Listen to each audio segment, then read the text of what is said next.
Sweet Baby Inc. has effectively destroyed another studio. We talked about this a month or two ago where Rocksteady suffered a huge loss with Suicide Squad Kill the Justice League. This game came out and my god, did it ever utterly flop. You think with a franchise like the Suicide Squad and Batman and Rocksteady Studios on it, we would have gotten something great like what Rocksteady Studios had in the past with the Arkham series. But no, they had to go and get Sweet Baby Inc. and screw it all up, which is another prime example of when you go woke, you go broke. And I know right now I had a little left wingy wokey just ultimately cringe and start typing away on his keyboard how I'm some right wing grifter that's wrong and screw me and screw all my ilk and my other bigots and racists. But proof's in the pudding. Rocksteady literally suffered a $200 million loss at the failure of Suicide Squad. And I already know the excuse was, oh, it's because the game was badly developed. The servers were a big problem. The missions were boring. The gameplay loop sucked. I already see the excuses. And that's the problem is Sweet Baby Inc. themselves, all these wokies, these political activists that cover and write damage control pieces, they all can't see the forest through the trees. They can't see that DEI is the problem that's infecting this gaming industry. And they say that the majority of gamers don't care about this stuff. Well, guess what? The majority of gamers didn't buy your game. And your little modern audience that you cater to didn't buy it either. This game flopped, just like Concord and Dustborn did this week. This modern audience does not show up to support any of this activism in video games or even movies and TV at that. The Alkalite just got canceled, no season 2. So why do companies like WB Games, like Rocksteady, like Ubisoft continue to maintain this, sword that they're going to die on, this DEI hill that they're going to die on, instead of actually doing what they're supposed to do, and that's make video games? You have DC Comics, a comic book franchise that should be making you feel immersed with these characters that have been around for years, decades even. But instead, you're focused on woke ideologies and political narratives and all this other bullshit. And if WB Games or Rocksteady didn't cave in to, Sweet Baby Inc., they would have been extorted, allegedly, like the whole story with Black Myth Wukong, where Sweet Baby Inc. allegedly tried to extort them for $7 million. They told them, no, we don't comply. We don't want your woke nonsense. And the rest is history. IGN and Rebecca Valentine wrote that hit piece on Black Myth Wukong that backfired in their face, caused a total Streisand effect. Black Myth Wukong, over 10 million copies sold. That studio set for life after their first game. Rocksteady Studios is going to probably die soon because of Suicide Squad. After being a great studio known for making good games, they caved in. They went woke, and now they're in trouble, guys, to where 41% drop off of game sales revenue year to year, $200 million loss. Like how much of this do you want to fucking ignore that it's Sweet Baby Inc.'s doing? They're literally a poison, guys. They're ruining this video game industry. And now the latest news today is that Rocksteady Studios had to fire some people or call them redundancies, right? And one of them is apparently on paternity leave at this moment. They posted on social media saying that they were let go, essentially, during paternity leave. Yikes. And I know, it's corporations. They don't give a shit about their employees. They wouldn't have to be firing anybody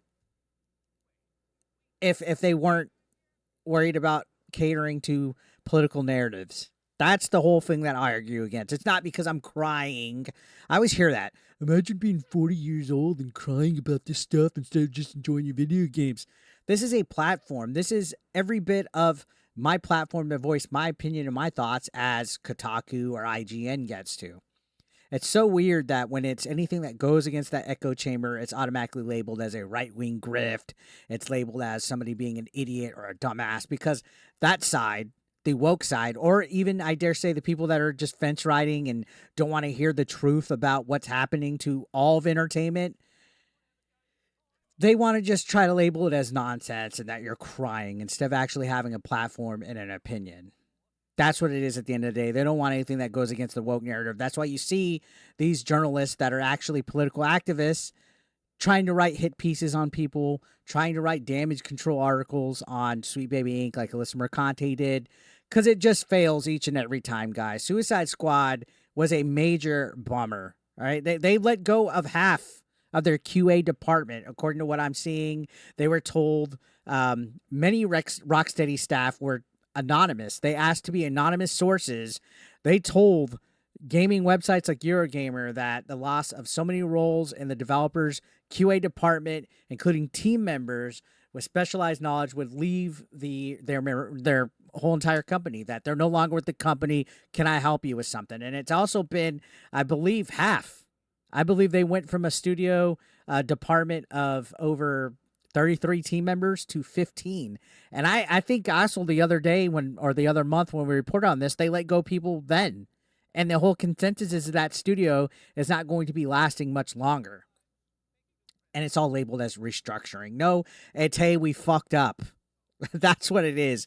The sooner that video game companies realize that Sweet Baby Inc. is a literal poison, it's toxic, it's not good for your efforts, the better it will be. Look at Black Myth Wukong, like I said. They sold over 10 million units. They're crushing it. They told, Sweet Baby Inc., screw you, because Sweet Baby Inc., they intimidate. They go to video game developers. They tell them you need to have this, and that in your game, like a DEI checklist. If they don't comply, they threaten to smear them. They go to their market. Literally, one of the Sweet Baby Inc. honchos said that they will go to the marketing department and scare them until they get what they want. These people are evil. They're vile. All right. Diversity is a good thing when it happens naturally, you stupid motherfucker. But it doesn't happen naturally when we have consultancy firms literally strong-arming people, threatening them, asking for exorbitant amounts of money. And if they don't get their way, they will write hit pieces on you like they did to Wukong. It's almost like a lose-lose situation for video game studios like Rocksteady, because if they didn't comply, they would have gotten, smeared. If they do comply, the game fails and suffers a $200 million loss. $200 million loss, guys. This is easily one of the biggest fails in gaming history. Immensely. Like, there's no coming back from that. I honestly think this studio is in trouble. I don't see them being around much longer, all because they decided to do stupid things like put a Mrs. Freeze in the game, a gender-swapped Mr. Freeze, instead of actually making an entertaining video game. Oh, but it's the servers, Eric. No, dude, do not turn a blind eye to bullshit like Mrs. Freeze. Don't turn a blind eye to all the other woke bullshit that they tried to put into this game. It's a mess, and it's proof that nobody wants this. This modern audience, guys, does not exist. They do not support anything monetarily. Look at everything this past week. Dustborn, complete bomb. Concord, complete bomb. These they don't even have 100 players playing at this moment on either one of those games. Star Wars Outlaws came out already receiving huge mixed reactions because these guys aren't focused on entertaining us. They hate gamers, guys. These companies like Sweet Baby Inc. hate video gamers. They instead want to, for some reason, focus on video games to spread their bullshit.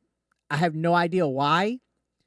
Evidently, they're making a lot of money because a lot of studios are complying. We're seeing a lot of weird, I guess, diversity efforts being put forth by all of these companies. Like, they're doubling the fuck down now. For whatever reason, I don't know. I think that if you feel you have to have a safe space in your video games, you have to feel represented and feel like you can relate to the character, that's a little narcissistic and retarded, in my opinion. What can you do, though, right? How many more studios have to lose 41% of game sales revenue and $200 million on just one fucking game before people realize that Sweet Baby Inc. is not the way to go? Can somebody answer that to me truthfully? And how many more people have to get fired on paternity leave? How many people have to be let go in redundancy because of restructuring? there's a problem here. And a lot of times people are like, dude, you're 41. Why are you crying about that? This is my platform just as bit as every much as it IGN's, Kotaku's, where they could spread their left wing message. I'm a right wing grifter just because I'm going against that echo chamber. And then the worst are the people who turn a blind eye to it. Dude, just play the video game. It's fun. What is it? No, because you give these people an inch, they will take a mile, guys. You think it's cringe now with the whole woke ideologies being promoted and what we're seeing? Just wait until they have a lot more power on that. It's going to only get worse. More studios are going to be closed down. More movies and TV shows are going to be canceled. We're going to have like North Korea style entertainment eventually because these guys are going to ruin it all for us, guys. It's not just some kind of weird loony MAGA fucking train of thought. All right. These studios are failing immensely. So I'm going to leave it there, guys. Let me know what you guys think. Subscribe if you're brand new. I'll see you on the next one.